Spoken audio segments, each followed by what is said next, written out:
السلام علیکم ناظرین، میں ہوں آپ کا میزبان حسن خاکسار۔ آج کے پروگرام میں ہمارے ساتھ کوہاٹ کے نامور وکیل اور پاکستان جسٹس لیگ کے بانی ایڈوکیٹ سید ماجد فاروق بخاری صاحب موجود ہیں۔ نام جتنا بڑا ہے اس کے کام بھی ویسے بڑے ہیں، تو جاتے ہیں ماجد فاروق صاحب کی طرف۔ السلام علیکم ماجد فاروق صاحب، آپ کو پروگرام میں خوش آمدید کہتے ہیں۔ دن بدن مہنگائی بڑھ رہی ہے، ڈیولپ کنٹریز کی پالیسیز یہاں اپلائی ہو رہے ہیں، لیکن خاطر خواہ چینجز نہیں آ رہی۔ کیا واقعی یہ نظام ناکام ہو چکا ہے؟ بسم اللہ الرحمن الرحیم۔ سب سے پہلے تو میں آپ کا شکریہ ادا کرتا ہوں۔ یقیناً یہ نظام ایک فرسودہ نظام تھا اور ہے، یہ ناکام ہو چکا ہے۔ اس کی ناکامی کی بنیادی وجہ یہ ہے کہ یہ ہمارا نمائندہ نظام نہیں ہے۔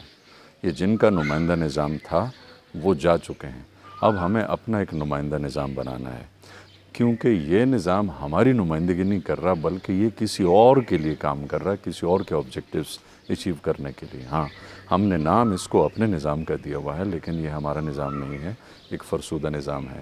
اس نظام میں نمائندے ہیں لیکن وہ کسی کے ایجنٹ ہیں، کسی سسٹم کے ایجنٹ ہیں۔ نمائندے ہیں لیکن نمائندگی نہیں ہے، نمائندے ہیں لیکن ان کے پاس اختیار نہیں ہے۔ نمائندے ہونے کے باوجود عوام کا کوئی مسئلہ حل نہیں ہو رہا، چاہے وہ پانی کا ہے، بجلی کا ہے، گیس کا ہے یا صحت کا ہے، کیونکہ یہ نظام ان کے امنگوں کی ترجمانی نہیں کر رہا، یہ عوام کے نمائندہ نظام نہیں ہے۔ ہمیں ایک اپنا نظام جو ہمارا نمائندہ نظام، یعنی اب ہم دیکھیں سیاسی نظام، عدالتی نظام، تعلیمی نظام، حربی نظام، سماجی نظام، یہ سب چیزیں مل کے آپ کا پورا نظام بناتی ہیں۔ تو اس سے ہمارا مقصد ایک ٹوٹل سسٹم ہے جو پورے ملک کے نظام کو، یعنی ان کی جو ایکٹیویٹیز ہیں، ان کے جو امور ہیں، جو افیئرز ہیں، ان تمام کو ریگولیٹ کرتا ہو۔ اچھا سر، آپ نے سیاسی نظام کا ذکر کیا، سیاسی نظام سے کیا مراد ہے؟ سیاسی نظام سے اب میں آپ کو اتنے چھوٹے سے وقت میں اتنے بڑے موضوع پر میں آپ کو بریفلی بتا سکتا ہوں کہ سیاسی نظام سے ہمارا جو یہاں پہ مراد ہوتا ہے وہ ہے بنیادی جمہوری نظام۔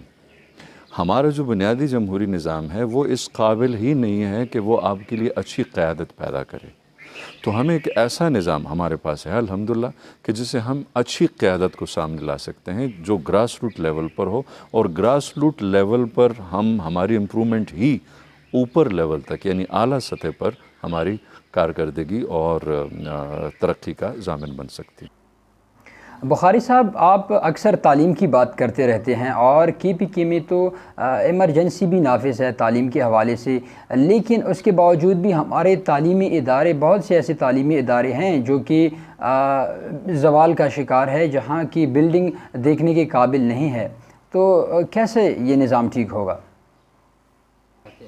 تعلیمی نظام ایسا ہے کہ اس وقت جو ہمارا تعلیمی نظام ہے، میں آپ کو دنیا کے ان ممالک کا نام نہیں بتانا چاہتا ہوں کچھ سیاسی وجوہات کی بنا پر، کہ جو پوری زندگی جنگوں میں ہی رہتے ہیں، لیکن اگر ان کا تعلیمی نظام آپ دیکھیں تو حیران ہو جائیں گے آپ۔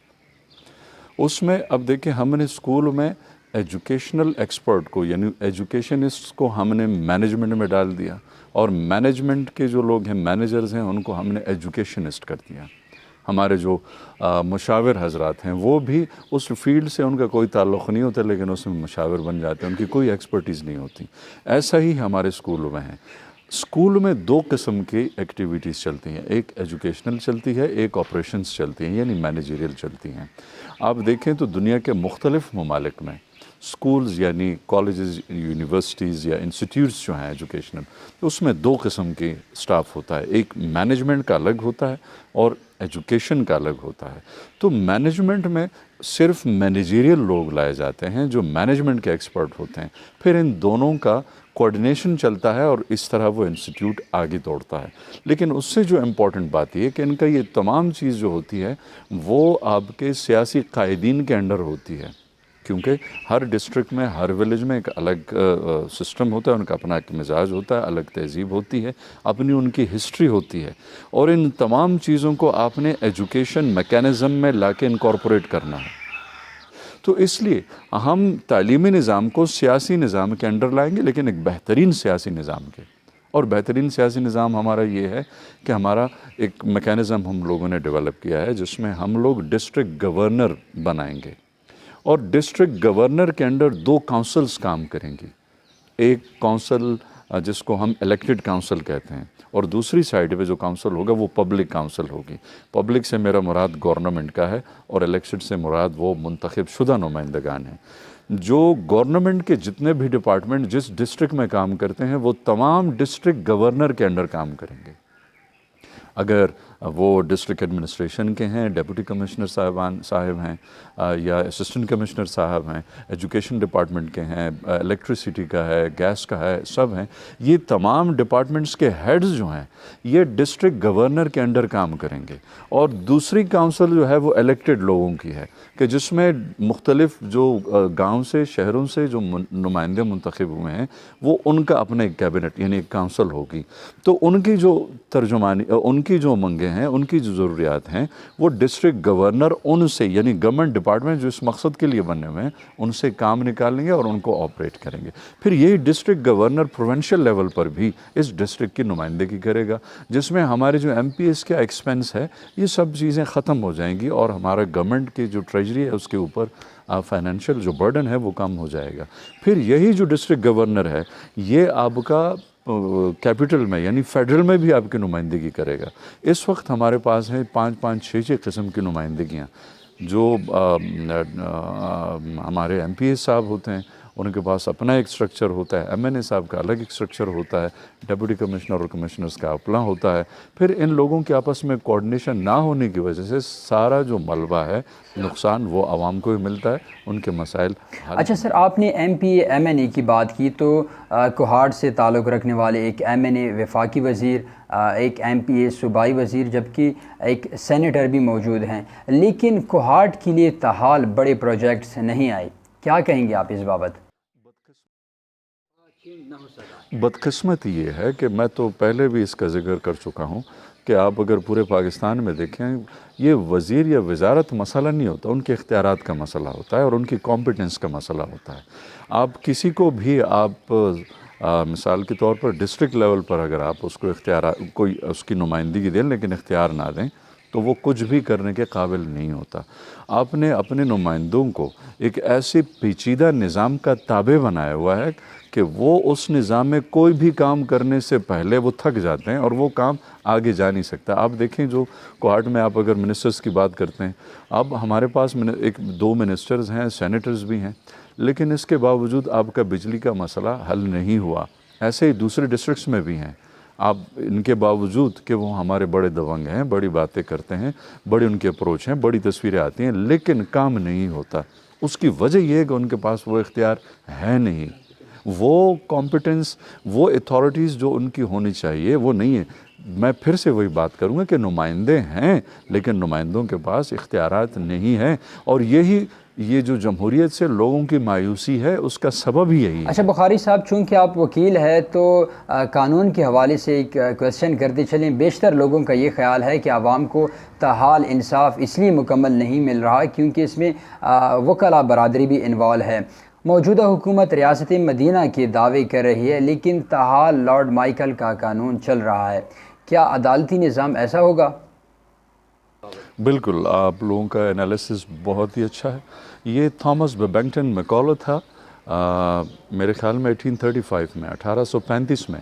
یہ ایسٹ انڈیا کمپنی کا پے ماسٹر تھا، لیکن ایک انتہائی ذہین آدمی تھا. اس نے ایسٹ انڈیا کمپنی کو کسی طریقے سے کنونس کیا اور ان کو ایک اسائنمنٹ ملی کہ وہ برِ صغیر میں یعنی ایک سیولائزیشنل کلیش تھا ایک، اس کو انڈرسٹیمیٹ کرنے کے لیے انہوں نے ایک نظام بنایا اور پھر ان کے ایجنٹس بنائے. وہ بیچارہ جو تھا وہ تقریباً 1849 یا اس میں فوت بھی ہو چکا. اس کی بدقسمت ہی تھی، وہ اس نظام کو نافذ ہوتے ہوئے دیکھ نہ سکا.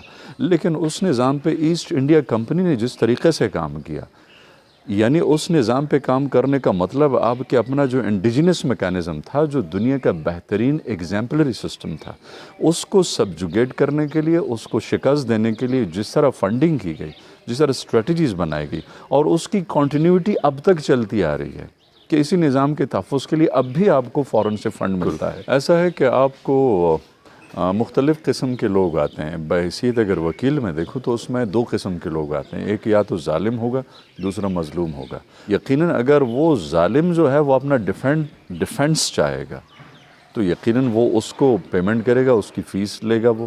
لیکن میں اس میں وکلاء برادری کی بھی ایک وہ کرنا چاہتا ہوں کہ ان کو بھی اپنی اصلاح کی ضرورت ہے کہ وہ ایسے کیسز اور مقدمات کو نہ لیں، ان کو ریجیکٹ کریں کہ جس میں ظالم کی مدد ہو. دوسری بات ہم نے نظام کی عدالتی نظام چونکہ ایسا نظام ہے کہ اگر اس میں وکیل ہے یا اس میں اور کوئی کام کرنے والا ہے جو سسٹم کے ایجنٹس ہیں، لیکن ہم ایجنٹس ہیں بیسیکلی اس نظام کے جو ایسٹ انڈیا کمپنی کا تھامس بیبنگٹن میکالے کا بنا ہوا ہے. تو وہ نظام اس وقت کراؤڈڈ ہو چکا ہے. ہم نے اس نظام کو تبدیل کرنا ہے اور اس کی جگہ ہم نے اپنا نظام لانا ہے جو ہمارے پاس ہے. اس کراؤڈ کو مینیج کرنا ہے اور یہ مینیج ایسے ہی ہوگا کہ ہم اس نظام کی مینجمنٹ کریں گے. ہمارے اپنے جو قابل سیاسی نمائندے آئیں گے، پھر ہمارے پاس ایک پلان ہے کہ اس کو کیسے ہم مینیج کریں گے.